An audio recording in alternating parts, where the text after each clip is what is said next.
Buenas noches, queridos amigos y seguidores de su programa Palabra a Tiempo. Qué bueno que estén con nosotros nueva vez en su segmento Geopolítica y Seguridad. Recordándoles que tenemos otro segmento en el programa dedicados a calidad, dedicados a medio ambiente, dedicados a asuntos jurídicos. Los miércoles, como es de costumbre, estamos por aquí debatiendo temas nacionales e internacionales que provean orientación y que de alguna manera sirvan también para que nuestros seguidores que tienen categoría de estudiantes universitarios tengan material científico de alto nivel, dada la calidad de nuestros invitados.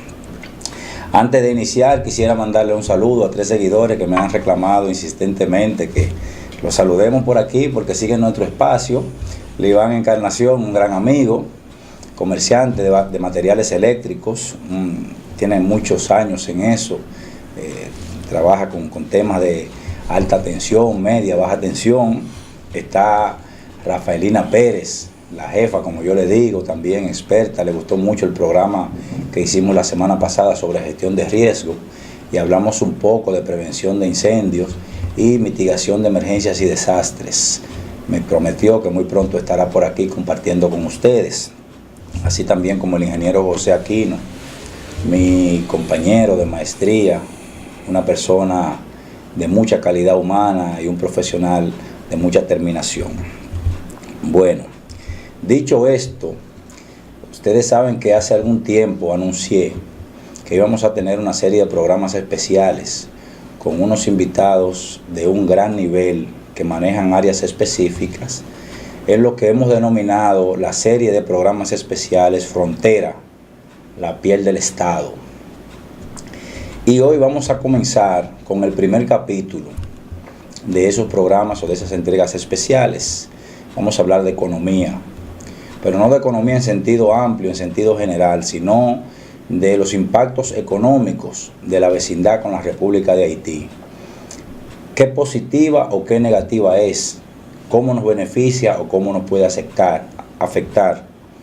Esa línea fronteriza, ¿qué implica? ¿Qué implica para las 5 provincias de la línea, para las 2 provincias aledañas, para el resto de la nación dominicana? Aristas como la mano de obra haitiana, también todo lo que envuelve el tráfico de mercancías, a veces legal, a veces ilegal, se convertiría entonces en contrabando. La misma migración, ya como hemos dicho en otras ocasiones, si la migración es legal y es controlada según los intereses del Estado Dominicano, pues siempre habrá migración, siempre que sea legal, organizada, digna, como dice inclusive la OIM, la Organización Internacional para las Migraciones. Pero muchas veces esta migración no se manifiesta de esa manera, porque es ayudada entonces a que se produzca sin los controles o violentando los controles y que la gente entre a un territorio sin cumplir con los requisitos legales, entonces se convierte en tráfico ilícito de migrantes. Pero también aún dentro del mismo territorio se puede producir un ilícito muy parecido y muchas veces confundido, porque de hecho hasta lo trata la misma ley, la ley 13703, que es la trata de personas. Todo esto tiene que ver con una realidad geográfica, histórica, que ata al pueblo dominicano, al pueblo haitiano, y que nos atará siempre, salvo que desaparezca uno de los estados. Porque según los estudios internacionales, según la teoría de la realista de las relaciones internacionales, así como los estados nacen, pues pueden morir. Todo esto entonces lo trataremos en este segmento especial, en esta entrega especial que hemos denominado Frontera, la piel del Estado. Y hemos invitado al economista Osvaldo Montalvo para que nos hable del aspecto económico de nuestra relación bilateral con la República de Haití. Ahora, ¿por qué Frontera, la piel del Estado? Bueno, yo he publicado en mis espacios de redes sociales algunas ideas que comienzan con la publicación hace ya muchos años, ¿verdad?, de una obra que se llama Leviatán. muchos de nuestros seguidores, sobre todo estudiantes, conocen el Leviatán. ¿Cuál es la idea central? ¿Qué es lo que dice Thomas Hobbes con el Leviatán? Bueno, el Leviatán primero es un monstruo bíblico, vivo, una figura oscura, portentosa, violenta. Y si el Estado se compara con un monstruo o con un organismo vivo, entonces su frontera sería la piel. Si esa piel es fuerte, entonces ese cuerpo estaría protegido. Si esa piel es débil, pues los factores externos, el símil de los virus y las bacterias, pudieran atacar fácilmente el cuerpo, entonces que sería el Estado. Obviamente ese símil nosotros lo hacemos para llamar la atención de la delicadeza del tema fronterizo, aunque en la obra en sí Hobbes habla del individuo, habla del Estado religioso y habla inclusive de otros temas que han venido desarrollando diferentes teorías modernas de organización del Estado, del contrato social, también una idea original de Jean-Jacques Rousseau. Pero lo importante es que si entendemos nuestro espacio fronterizo terrestre, y reitero esta aclaración porque también ustedes recordarán que nos hemos constituido un estado archipelágico y también tenemos fronteras marítimas, y también se habla inclusive en legislación aérea de fronteras aéreas o fronteras aeronáuticas. Pero esta entrega especial está dedicada al aspecto económico de nuestra frontera terrestre. Profesor Montalvo, buenas noches. Buenas noches. Muchísimas gracias por venir, por estar aquí compartiendo con nosotros. Ya tenemos algunos cientos de seguidores que han manifestado ellos que están pendientes de nuestro espacio, de nuestro programa, sobre todo cuando yo subo en las redes que voy a traer gente de su categoría. Gracias por estar aquí. No, y gracias por la invitación. Usted es economista, maestro. Así es, sí. Esa es mi formación. Perfecto. Entonces, en eso que nosotros los simples mortales vemos o leemos o escuchamos, de que hay ventajas, tal vez más que desventajas. Algunos hasta obvian la parte de la desventaja, sino que en nuestra relación con Haití solo hay ventajas, porque es nuestro segundo socio comercial. Y dicho sea de paso, como segundo socio comercial también tenemos la balanza comercial a favor, porque nosotros exportamos más que lo que importamos desde Haití. Qué maravilla. Háganos una pequeña introducción y comiéncenos. Mira, antes que nada, hace unos meses se firmó el famoso Pacto de las Migraciones. Tú recordarás que finalmente la República Dominicana, y afortunadamente la República Dominicana no suscribió ese pacto. De repente, no sé si nos hemos dado todo cuenta, como que de nuevo volvió el silencio. O sea, eso fue un pacto que dijo la ONU que se había discutido durante 2 años, pero se discutió tan bien que nadie sabía del pacto. Y de repente, exactamente, de repente entonces hubo aquella reunión en Marrakech, creo que fue, y hubieron varios países importantes que no suscribieron el pacto y de repente volvemos a caer en el silencio. Entonces, uno de los argumentos de los globalistas, como se le ha dado en llamar, aquellas personas que piensan que el mundo es único y que las personas deben tener, que no hay frontera, que las personas deben tener absoluta libertad para migrar, y no solamente absoluta libertad para migrar, sino que deben ser hasta promocionados en ese sentido, y en los estados que son recipientes deben recibir una serie de ayudas y de subsidios. Eso es lo que no hay ningún problema en cuanto a la cantidad, inclusive. No, correcto. Yo he estado en conferencia de algún amigo de la OIM que ha dicho, no, pero apenas migra el 3% de la población mundial. Sí, perfecto. Eso no es nada. Eso no es nada. Yo ahora puedo decidir, por ejemplo, que yo me quiero ir a vivir a Alemania, y se supone que yo tengo el derecho a irme a Alemania a vivir, pero sobre todo sin que los alemanes tengan nada que decir sobre ese derecho mío. O sea, lo que opinen los alemanes de que yo vaya a Alemania no importa. O sea, el derecho suyo está por de encima, ir a vivir a Alemania, correcto, estaría por encima del derecho de los alemanes a recibir en su territorio. No es si ellos quieren, no es si ellos quieren, ellos están obligados a recibirme a mí. Entonces, uno de los argumentos es que siempre ha habido migración, y ciertamente, siempre ha habido migración. Lo interesante es que la migración no ha sido, si bien ha habido migración siempre, la migración, su motivo y sus efectos no ha sido siempre el mismo. Cuando no es lo mismo, por ejemplo, cuando estamos hablando de la conquista del oeste americano, que era una región absolutamente despoblada, y entonces simplemente la gente migraba hacia California buscando oro, motivada por el destino manifiesto. Y ahí donde tú llegabas, tú ponías 4 piedras y tú decías, esto es mío, porque ahí no había un Estado. Y eso era tuyo y tú lo defendías por la fuerza.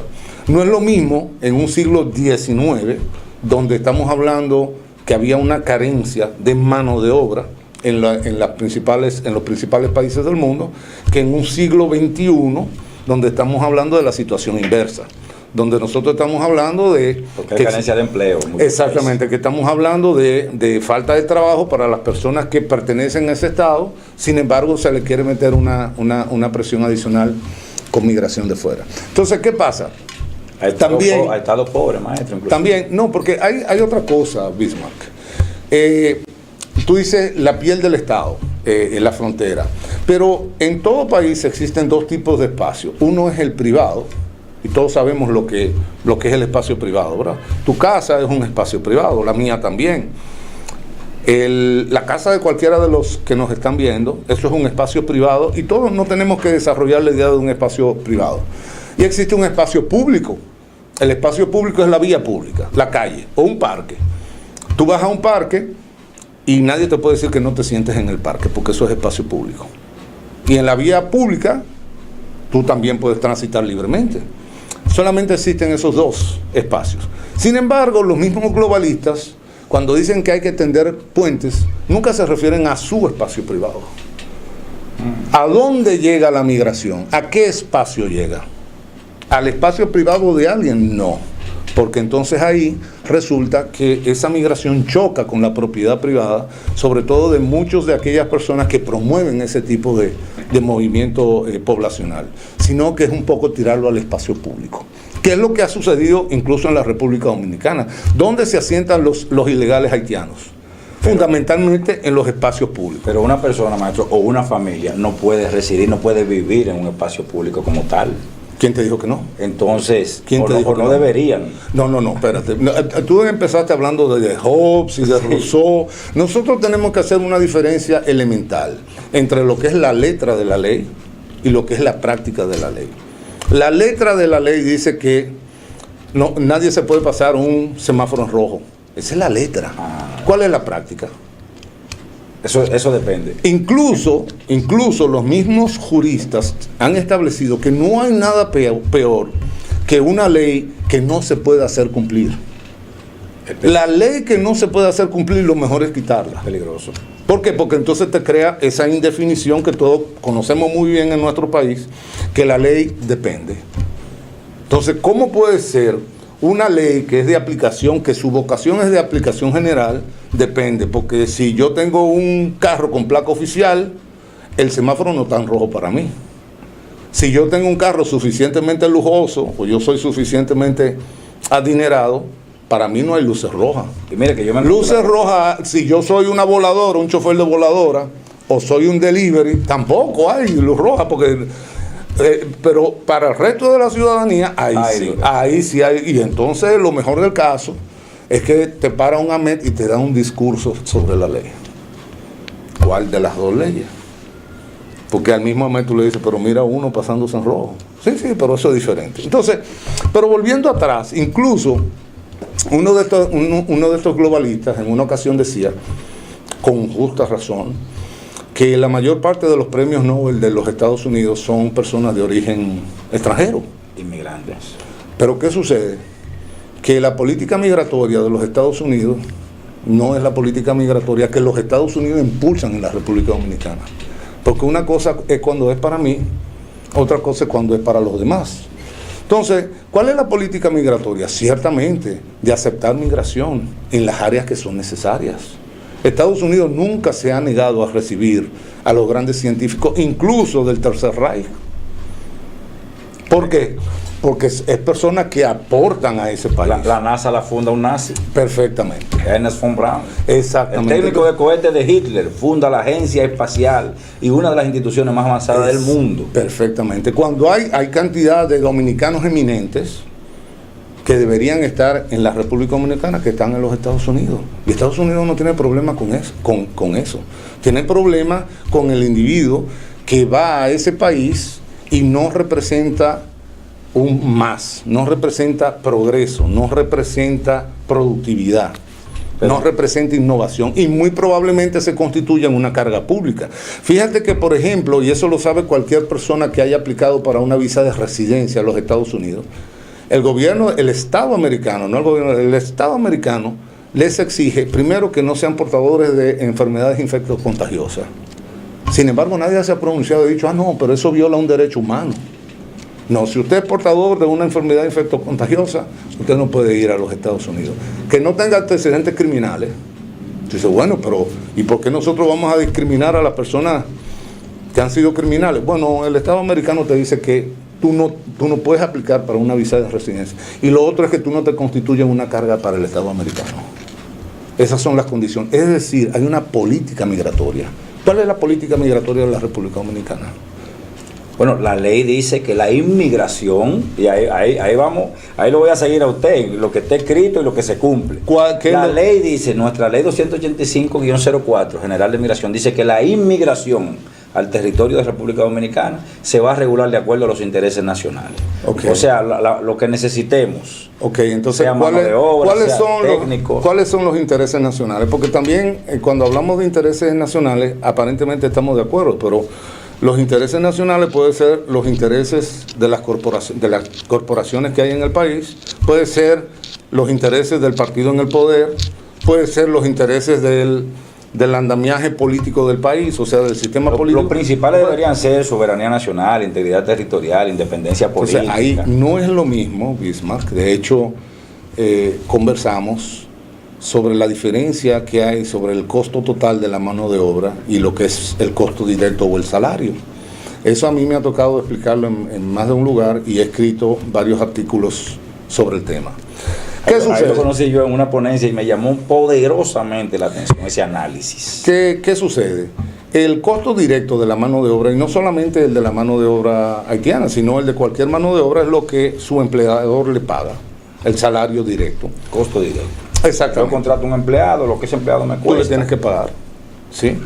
Dicho sea de pasada, cuando se habla del aporte de los haitianos a la República Dominicana, el aporte se entiende como una gratuidad y no hay tal gratuidad. O sea, lo que han hecho los trabajadores, haitianos y no haitianos, legales e ilegales, no es un favor. Lo que se ha hecho es una prestación de servicio a cambio de un salario. Se le paga. No es de gratis, ¿verdad? Ni es de gratis para los dominicanos que trabajan, ni para los haitianos que trabajan, sean legales o ilegales, ni para los dominicanos que están en los Estados Unidos. Los dominicanos que están en los Estados Unidos, cuando reciben un salario, no están haciendo absolutamente ningún favor. Lo que están es dando la prestación de un servicio a cambio de un salario. Pero ahí ese no es el costo total de la mano de obra. ¿Por qué? Porque ese sujeto, por ejemplo, el salario que recibe el empleado es un salario que él lo utiliza para su consumo personal. Con eso él compra comida, zapatos, él se transporta, hace una serie de gastos privados, individuales. Pero ese no es su costo total. ¿Por qué no es su costo total? Porque ese individuo utiliza calles, carreteras, utiliza servicios públicos como los hospitales, utiliza la educación del sistema público educativo, utiliza el metro de Santo Domingo, que son servicios que deben ser pagados con los impuestos que ese mismo individuo aporta al fisco. Entonces, ¿qué pasa? Ahí es donde viene. Hay un sistema que es un sistema de impuestos y subsidios. Por un lado, se colectan impuestos de las personas que tienen la capacidad de pagar impuestos y esos impuestos se asignan, entre otras cosas. No vamos a entrar en ese análisis ahora porque obviamente que hay una parte importante de los impuestos que se desvía hacia fines que no están contemplados en las leyes, pero ese no es el tema. El hecho es de que se transforman en bienes y servicios públicos. Por ejemplo, los comedores económicos. Cuando un plato que a precio de mercado cuesta 150 pesos se vende a 25, hay un subsidio de 125 pesos. Eso lo entiende todo el mundo. Algo que cuesta 150 pesos, si me lo venden en 25, alguien está pagando la diferencia. Porque en la economía, y eso es bien importante que se entienda, no hay gratuidad. There is no such a free lunch. Exacto, como decía Milton Friedman. No hay tal cosa como una comida gratis. Incluso yo hice un artículo, no recuerdo el título, donde yo ponía algo que usaban los muchachos, usábamos en la década de los 70 para tú demostrar que tú eras travieso, que era hacer un cubo. Oh. ¿Sí? Déjeme la explicación del cubo, sí, por favor, profesor, para después de la pausa. Muy bien. Señores, no se vayan.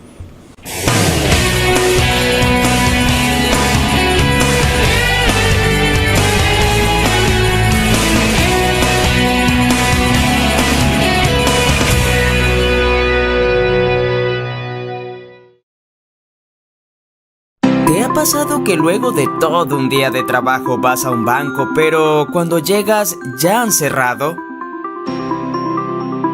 O quizás has tenido que manejar 30 minutos para ir al banco cuando en realidad tenías una sucursal muy cerca de ti.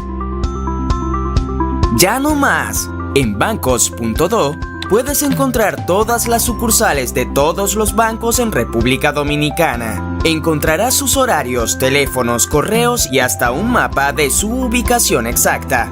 Podrás filtrar por pueblo o ciudad, si abre los domingos, si abre de noche, si está en una plaza o buscar la palabra clave que deseas. También podrás valorar cada sucursal. Puedes entrar desde cualquier dispositivo que tengas. ¿Qué esperas? Entra a bancos.do.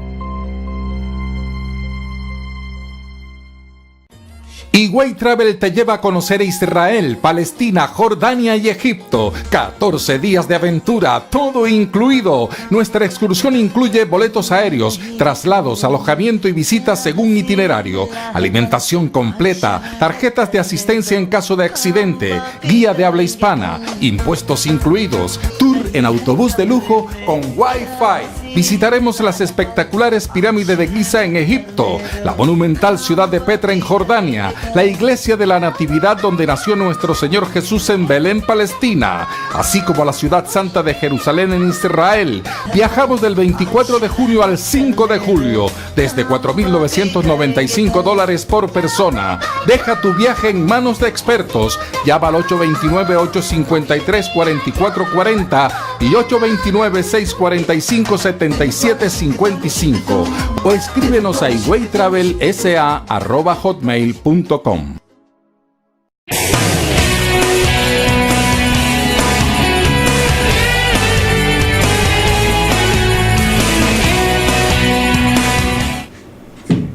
Querido público, gracias por continuar con nosotros en su segmento Geopolítica y Seguridad de su programa diario Palabra a Tiempo. Estamos haciendo una serie de trabajos especiales titulado Frontera, la piel del Estado. Y hoy estamos analizando precisamente el aspecto económico de la relación República Dominicana-Haití, para lo cual hemos invitado al economista y gran amigo Osvaldo Montalvo, quien nos decía, profesor, nos comenzó a explicar qué era un cubo. La idea del cubo. Entonces, la idea del cubo era, yo decía que en los 70 se utilizaba el cubo para uno demostrar que uno era travieso. Tú ibas a un restaurante y te ibas sin pagar. Y tú dices, bueno, como yo no pagué, es gratis, pero espérame. Se lo cobran al camarero. Así mismo es. Es gratis para una persona, pero se lo cobran al camarero. Si no se lo cobran al camarero, se lo cobran a la cajera, o se lo cobran al gerente, o lo pierde el dueño. Si lo pierde el dueño, esa pérdida le significa una disminución en su capital personal, de tal manera que el dueño en realidad lo que ha hecho es una invitación forzada. El dueño lo que ha hecho es invitar a quien él no quiere ni conoce a que cene en su restaurante, pero no cobrarle. No hay gratuidad. Entonces eso mismo que pasa en un negocio privado, pasa en una sociedad, porque el manejo financiero del Estado no es diferente al manejo financiero de cualquier empresa. Entonces hay personas que ponen dinero y hay personas que usan dinero. Obviamente, dentro de las personas que ponen dinero en materia de impuestos, también hay una utilización de los bienes y servicios públicos, porque el que paga impuestos también usa los parques, también usa las playas. Pero diríamos que ese tiene derechos. Hay que personas está pagando por. Lo del derecho es un poquito más complicado porque también hay un sistema de subsidio que está creado para tratar de proteger a las personas más vulnerables dentro de una sociedad. Y se protege de diferentes maneras. El sistema de seguridad social y demás. ¿Y ese sistema de subsidio contemplaría al inmigrante ilegal? Ahí es donde entramos. Entonces, ¿qué pasa?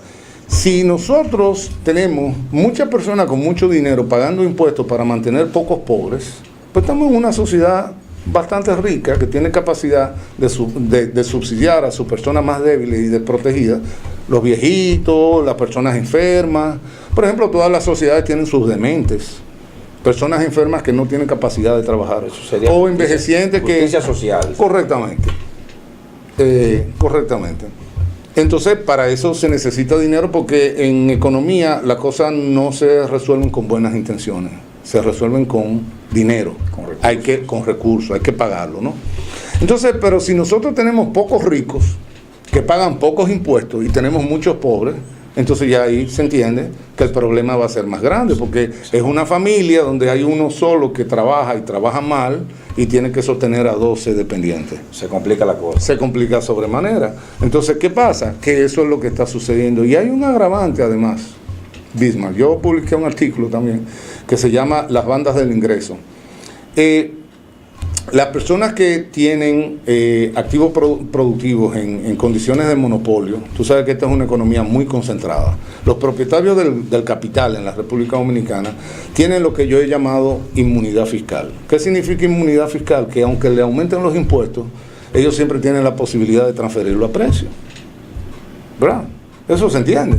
Si yo soy el único que vende zapatos y me suben los impuestos, entonces ¿qué es lo que yo hago? Yo aumento los precios. Y como hay una suerte de monopolio, oligopolio. No una suerte, como hay un monopolio, entonces la gente me tiene que comprar los zapatos a mí. Sí o sí. Sí o sí, porque o me lo compra a mí o anda descalzo. Entonces eso sucede en muchas industrias de la República Dominicana, de tal manera que los propietarios del capital en las industrias concentradas son inmunes a la presión fiscal. ¿Eso es bueno o malo, maestro? Eso es una aberración. Porque eso lo que te dice es que tú no tienes manera de hacer que esas personas tributen. Porque eso es como un pistón de un carro o cualquier otro tipo de pistón que tú le metes fuerza y lo que hace es que se disipa por otro lado. No hay manera de meterle presión. ¿Será por esa razón que países organizados, por ejemplo Estados Unidos, que lo utilizamos mucho como paradigma, existen muchas leyes antimonopolio? Leyes correctamente. Nosotros no tenemos leyes antimonopolio y no la vamos a tener porque hay un amarre entre esos sectores concentrados y el sector político. Y la idea es de plantear que no, y siempre hay bajadero de decir no, porque eso inhibe la inversión privada y eso atenta en contra de la libertad económica y demás. ¿Se puede hablar de esos monopolios o de esas distorsiones o aberraciones, que fue el término que usted utilizó, para traerlo al ámbito de mano de obra ilegal importada? Claro que sí. O comercio bilateral, gran parte de ese comercio. Pero vamos a entender la otra, esa es la banda de arriba. Hay una banda de abajo que la da el salario de sobrevivencia. Como digo yo en ese artículo, el salario de sobrevivencia funciona también como un límite a partir del cual se empieza con una crisis humanitaria. ¿Qué significa eso? Bueno, que la gente más pobre tiene que tener un cierto nivel que le permita sobrevivir. Sí. Porque ¿qué resulta? Lo que hablábamos de que en la economía no solamente no hay gratuidad, sino que no hay favores. Entonces cuando tú vas al colmado, o sea, tú tienes que llevar dinero, aunque sea comprar una masita o un refresco rojo, no importa. O cogerlo fiado con la promesa de pagarlo después. Es que el coger fiado no te resuelve el problema. Ahí no iríamos a una cuestión financiera, porque lo fiado hay que pagarlo en algún momento. Si no, no es fiado. Si no, entonces se constituye en un subsidio, ¿verdad? Pero eso nos complica el escenario. Vamos a mantenerlo en ese sentido. Entonces, ¿qué pasa? Nosotros tenemos ese límite inferior que tampoco pagan impuestos. No pueden pagarlo porque son demasiado pobres. Entonces tenemos los muy ricos que no pagan impuestos porque tienen la capacidad de transferirlo a precio, y los muy pobres que no lo van a pagar porque no tienen la capacidad de pago. Entonces, ¿quién da el subsidio? El segmento medio. El segmento medio es el que está financiando la mano de obra ilegal. Entonces, ¿por qué? ¿Qué pasa con la diferencia entre el costo directo de la mano de obra y el costo total?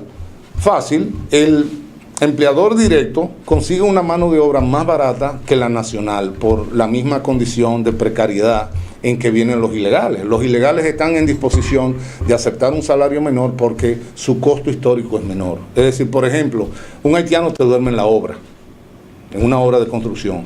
El dominicano no te duerme en la obra. ¿Por qué? Por eso es que dicen que el dominicano no quiere trabajar. Y por eso los americanos no quieren trabajar. Pero que no quieren trabajar en esas condiciones. Claro, porque es una cuestión de salario. Es una cuestión de salario. Hay cosas que no solamente los dominicanos de abajo, hay cosas que yo no la hago por el precio que me ofrecen. Yo tengo mi precio, pero tiene que ser un precio que a mí me represente. Hay lo que se llama la desutilidad del trabajo. Es decir, cuando tú vas a hacer un trabajo cualquiera, eso implica un esfuerzo, un desgaste tuyo, una aplicación de tu talento, y tú tienes una apreciación de lo que eso cuesta.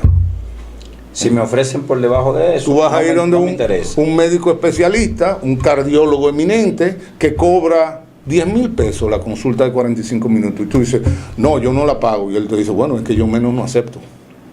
Tú dices, no, pero es que doctor, yo le voy a pagar a usted 1.500 pesos por su consulta. No, es que eso no es así. Yo cobro. Mi precio es el que mi precio es, o tú te vas con otro. Entonces, ¿qué sucede? Se contrata ese ilegal, pero el remanente, el resto del costo, es decir, la diferencia entre el costo total y el costo directo, que es lo que recibe el empleado en bienes y servicios públicos, lo recibe vía un subsidio que le da a esa clase media dominicana. Esa clase media dominicana es la que le está pagando hospitales, le está pagando educación, le está pagando seguridad social, le está pagando a esa mano de obra. Así es como suceden las cosas. Entonces la pregunta es, ¿eso puede seguir por siempre? Obviamente que no.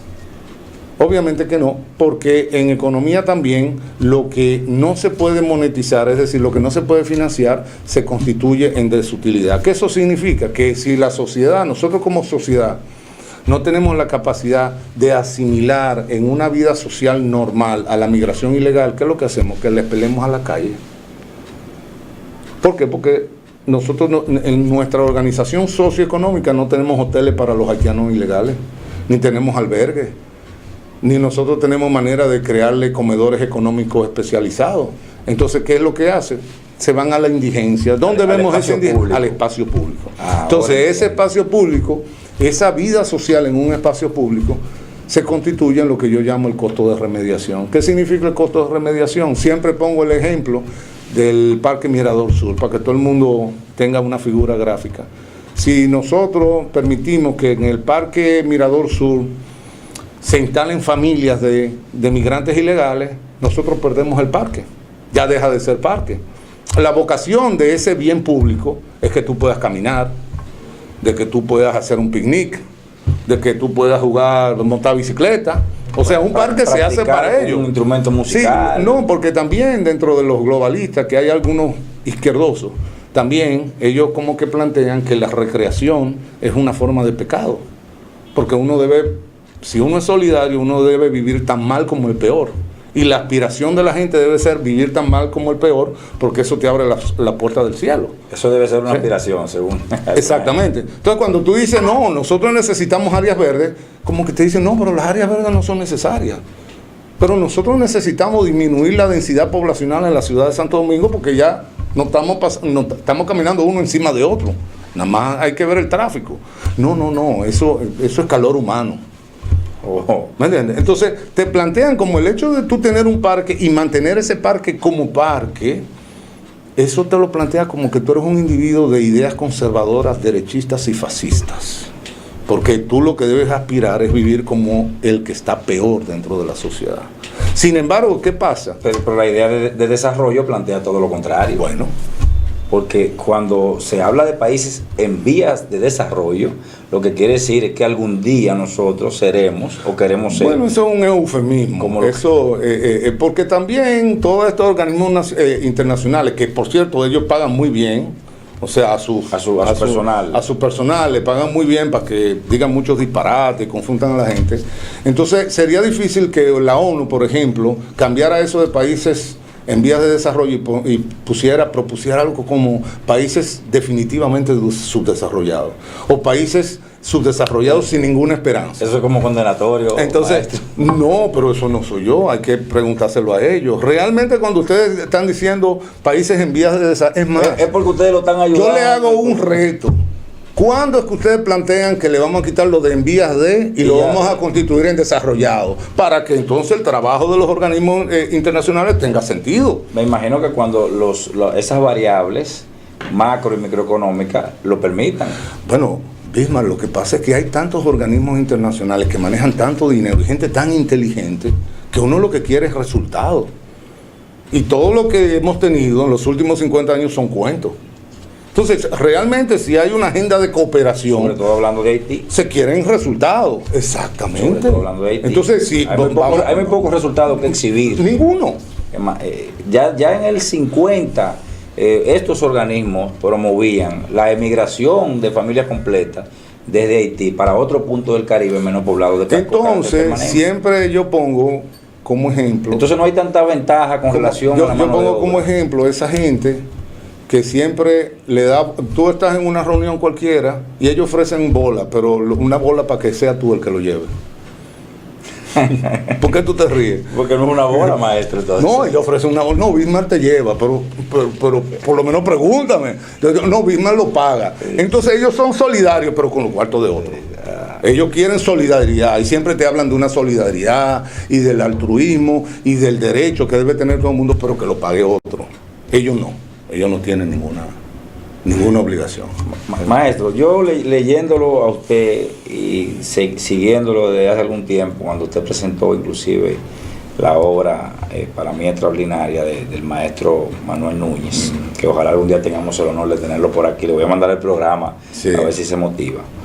En algún momento, no recuerdo exactamente en cuál de sus escritos, fue que leí algo como efecto Rainieri. Sí, yo me gustó crearle ese nombre, eso yo lo escribí en un artículo, el efecto Rainieri, para expresar lo siguiente. Hay muchos de estos empresarios que contratan mano de obra y no les interesa, lo único que les interesa es el precio, que sea barato. Pero no debería ser así en el capitalismo racional. Yo no debería apostar a que mi empresa tenga la mayor rentabilidad. Correcto. Y pagar el menor costo por los insumos, entre ellos la mano de obra. Perfecto. Siempre cumpliendo con la ley. Lo que pasa es que en el sistema económico en el que vivimos hay lo que se llama efectos de repercusión. O sea, la acción que tú tomas tiene efectos en diferentes plazos. Entonces, cuando tú dices, yo voy a buscar el salario más bajo, eso es racional, como tú dices, así debe ser, porque yo quiero aumentar mi rentabilidad privada. Si yo tengo dos empleados en igualdad de condiciones y no estoy violando la ley con ninguno de los dos, yo quiero el que me sale más barato. En la medida en que eso no tenga un efecto de repercusión, ¿qué es eso? En la medida en que eso a la postre resulte en un efecto negativo que sea mayor que el ahorro que tú obtuviste, que ese es el efecto para mí Rainieri. O para la sociedad. Perfecto. El efecto Rainieri es para el propio inversionista. ¿Qué fue lo que sucedió? Porque ¿qué pasa? Cuando estamos hablando del costo directo versus el costo total, la idea es yo me aprovecho de la baratura de la mano de obra y la sociedad que paga el subsidio. Que eso es el mismo efecto, por ejemplo, de las empresas mineras. Yo hago un hoyo, ¿verdad? ¿En qué consiste la minería? No nos confundamos. La minería es hacer un hoyo y sacarlo de valor que hay allá abajo, y eso es mío. Ahora, ¿quién tapa el hoyo? No, eso yo se lo dejo a la sociedad después, tápenlo. No, porque hay actividades de post, cierre. Eso es lo que se llaman deseconomías o economías externas negativas. Eso es como que tú estás en un barrio residencial y tú pones una granja de puerco en el medio del barrio residencial. Eso es una economía externa negativa. Hay economías externas positivas. Entonces, pero el inversionista privado lo que dice, bueno, a mí no me interesa. Yo me llevo las piedras del río y si... O los árboles de la loma. loma. No, porque yo lo que hago es que privatizo ese bien público. Y es mi rentabilidad. Para mí es lo que tú estás diciendo, pero eso es racional. O sea, tú lo que estás haciendo es que te estás cogiendo los palos y tú lo estás vendiendo en un mercado y ese dinero es tuyo. Tú te estás cogiendo las piedras del río y tú las vendes para que hagan agregado y ese dinero es tuyo. ¿Y el efecto social qué? Entonces es lo mismo. Pero hay veces que tú como empresario, tú puedes socializar el costo de tu ingreso privado, como el que estoy diciendo de la minera. O sea, yo lo que hago es que saco lo que hay de valor y me voy fuera del país ya. Eso, ustedes ocúpense de eso. Ha pasado muchas veces. Tú estás socializando el costo. Socializar el costo significa que la sociedad tiene que asumir ese costo. O lo monetiza, que es decir, paga para remediarlo, o simplemente se queda con la desutilidad, se queda con el hoyo sin el problema. Pero hay veces... O con la contaminación. Hay veces, y ese es el efecto Rainieri, que el efecto se te devuelve a ti. Es un efecto boomerang. Entonces, ¿qué fue lo que pasó en Punta Cana? Atención, mis amigos empresarios. Algunos amigos empresarios. ¿Qué fue lo que pasó en Punta Cana? Bueno, que resulta que nosotros vamos a hacer un gran proyecto, muy bueno, maravilloso. Uno de los, realmente algo meritorio que hay que destacar, el desarrollo de Bávaro Punta Cana. ¿Cómo lo hacemos? Bueno, vamos a hacerlo con mano de obra ilegal, porque nos sale más barato. Lo que tú estás diciendo, vamos a contratar mano de obra ilegal. Y después que la mano de obra ilegal termine la obra, hacemos como se hacía antes con la zafra, váyanse para Haití. Pero resulta que ahora no se van, se quedan. Pero en la zafra tampoco se iban. No, hubo una época donde se iban en una proporción mayor. Se quedaban algunos. Muchos se quedaban. De esos algunos, es que viene el problema por ahí de la sentencia empezó, 168. Por ahí empezó la cosa, perfectamente. Entonces, ¿qué sucede? Que ahora no se van ninguno. No se van. Entonces se te asientan. Que es una decisión inteligente, maestro. Se te asientan, pero ¿dónde se te asientan? Se te asientan cerca de tu gran proyecto. Entonces ahí hay un efecto indeseado. ¿Por qué hay un efecto indeseado? Porque entonces tú tienes una inversión monumental donde tú quieres mantener una ciudad que parezca la de un país desarrollado. Ya no es un efecto indeseado para la sociedad, para mí. Entonces, ¿qué pasa? Se te hace un asentamiento ilegal, sin ningún tipo de servicio, sin ningún tipo de protección, sin ningún tipo de transportación, y eso entonces empieza a afectar. ¿Por qué? Porque el momento en que en uno de esos focos se declare cualquier tipo de enfermedad infectocontagiosa, ¿qué va a pasar con el turismo? No. Entonces, ¿qué pasa? Que el turismo... Hasta el rumor de una epidemia puede acabar con una temporada. Es muy sensible a esas situaciones. Entonces, ahí eso es lo que yo llamo el efecto Rainieri. Cómo esa acción pretendidamente racional, buscando la baratura en la mano de obra, se ha revertido, ¿sí? Y se ha vuelto entonces en un riesgo potencial para esas inversiones que hay en el sector turismo. Fíjate cómo es esta cosa de interesante. Pero muy bien, maestro, muy bien. Vamos a continuar con otros aspectos de este análisis económico luego de la pausa.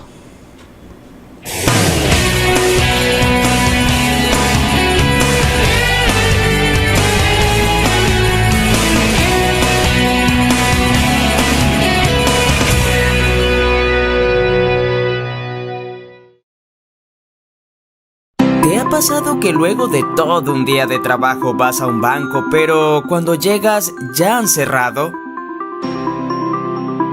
O quizás has tenido que manejar 30 minutos para ir al banco cuando en realidad tenías una sucursal muy cerca de ti.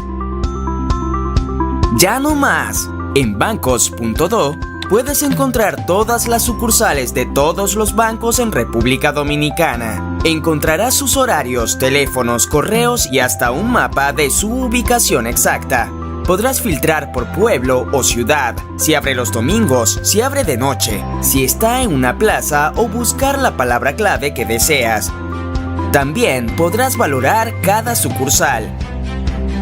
Puedes entrar desde cualquier dispositivo que tengas. ¿Qué esperas? Entra a bancos.do. Higüey Travel te lleva a conocer Israel, Palestina, Jordania y Egipto. 14 días de aventura, todo incluido. Nuestra excursión incluye boletos aéreos, traslados, alojamiento y visitas según itinerario, alimentación completa, tarjetas de asistencia en caso de accidente, guía de habla hispana, impuestos incluidos, tour en autobús de lujo con Wi-Fi. Visitaremos las espectaculares pirámides de Giza en Egipto, la monumental ciudad de Petra en Jordania, la iglesia de la Natividad donde nació nuestro Señor Jesús en Belén, Palestina, así como la ciudad santa de Jerusalén en Israel. Viajamos del 24 de junio al 5 de julio, desde $4,995 por persona. Deja tu viaje en manos de expertos. Llama al 829-853-4440 y 829-645-7755 o escríbenos a higüeytravelsa@hotmail.com.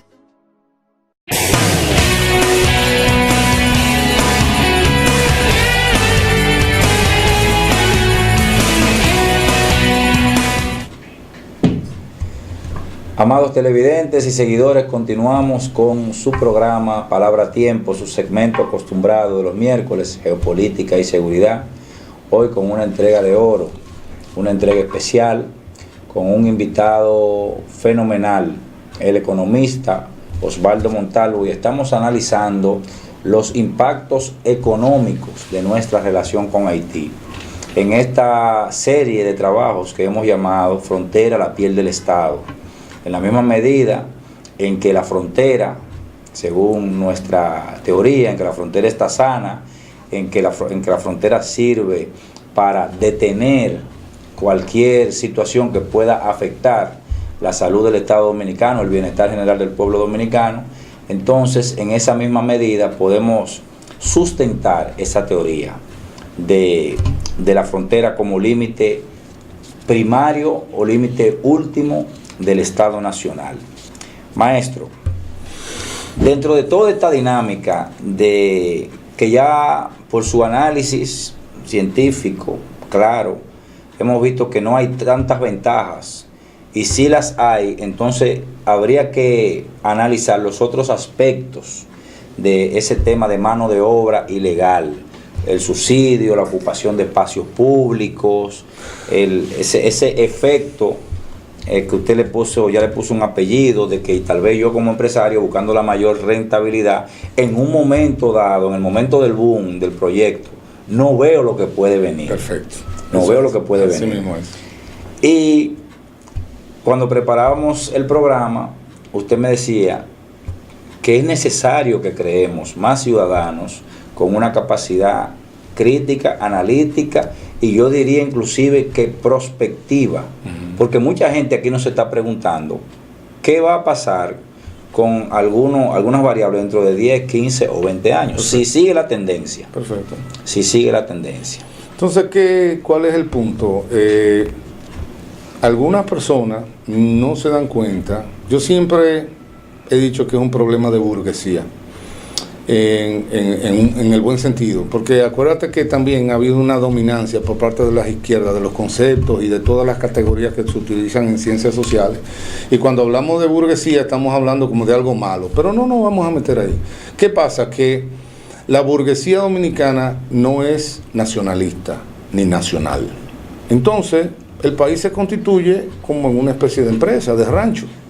Entonces, yo tengo una empresa que se llama República Dominicana. Entonces, ¿qué me interesa a mí de la República Dominicana?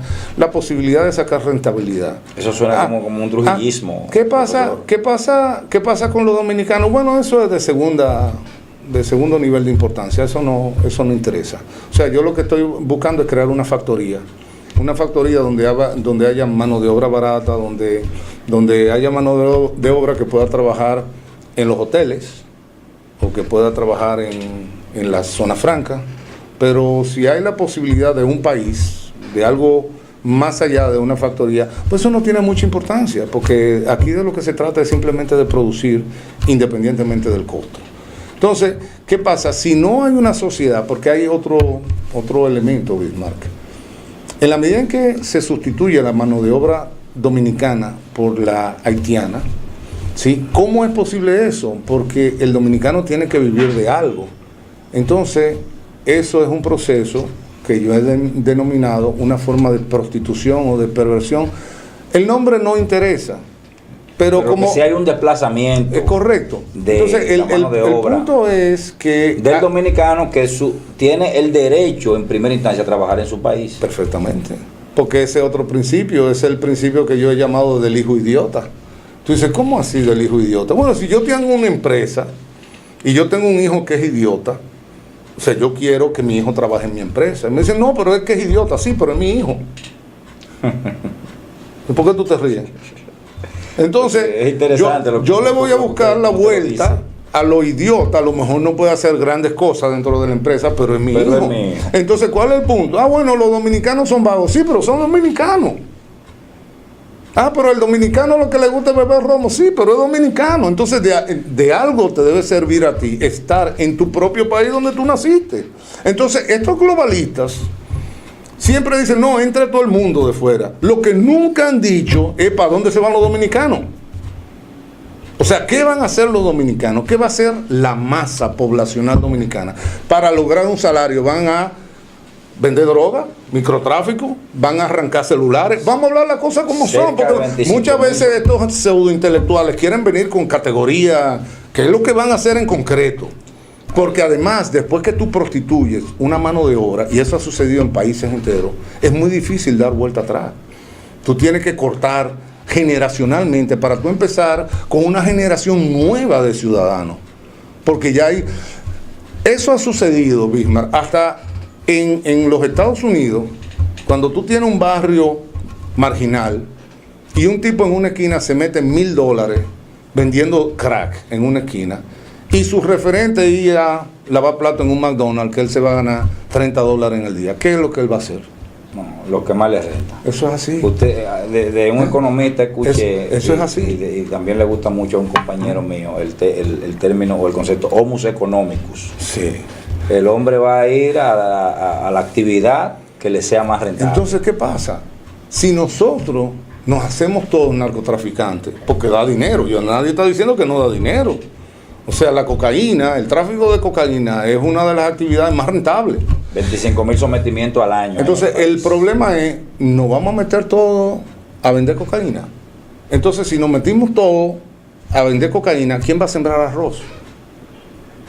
¿Quién va a trabajar la agricultura?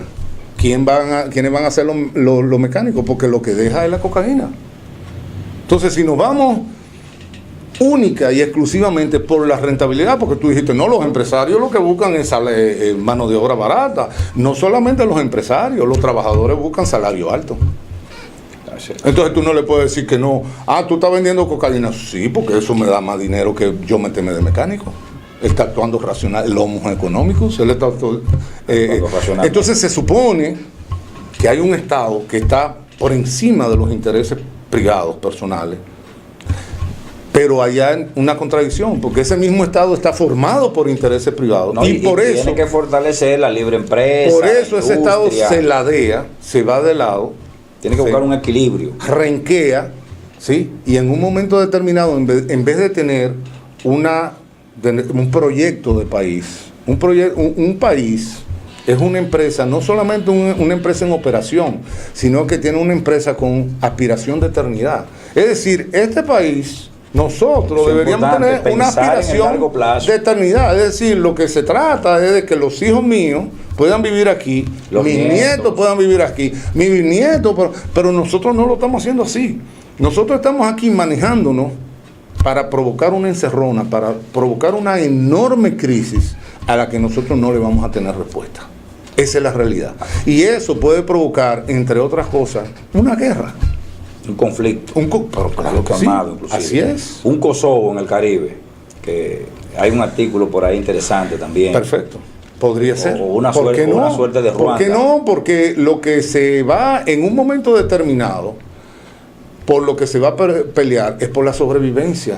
Y cuando se pelea por la sobrevivencia, salen las peores pasiones del ser humano. Y hay que recordar, Bismarck, porque también a veces se ponen los vecinos. Aquí viene la fecha de la independencia nacional y todas las efemérides patrias.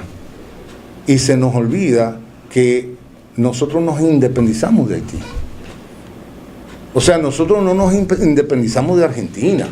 Nosotros no nos independizamos de España. Ni siquiera de España, fue de Haití. Entonces existen rencores históricos, existen resabios. Entonces hay que enfatizar, y lo he dicho más de una vez, que la independencia de la República Dominicana fue de Haití. Y todas esas batallas que nosotros celebramos fueron peleadas contra los haitianos, no fue contra los mexicanos. Maestro, finalmente, que se nos ha acabado el tiempo, pero es impresionante la cantidad de información que uno puede compartir con nuestra gente cuando vienen invitados de su categoría. Si existe, que también es una idea que le leí, costo de remediación para este problema de la mano de obra ilegal, ¿cuál sería, en pocas palabras? El concepto de costo de remediación es cuando nosotros simplemente nos hacemos los locos, porque eso es lo políticamente correcto y eso viene impulsado por los organismos internacionales, y ahí hay un pro quid.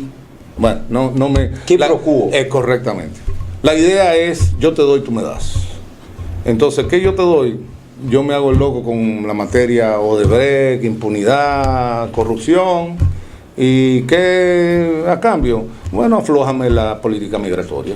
Ese es un poco el negocio. Yo te doy eso, tú me das aquel. Entonces, ¿qué sucede con ese costo? Que es un costo que no se monetiza. El hecho de, por ejemplo, de que no haya una verdadera política migratoria, eso estimula que hayan asentamientos ilegales. Esos asentamientos ilegales cada vez se van haciendo más grandes y más complejos, porque al principio pueden ser 5 casitas, ¿verdad?, de ilegales. Entonces ahí ese no es un problema complicado, porque ahí, por ejemplo, no hay homicidio.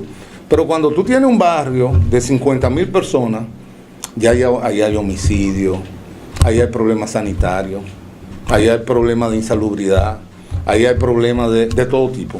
Entonces tú dices, bueno, ok, vamos ahora a resolver eso.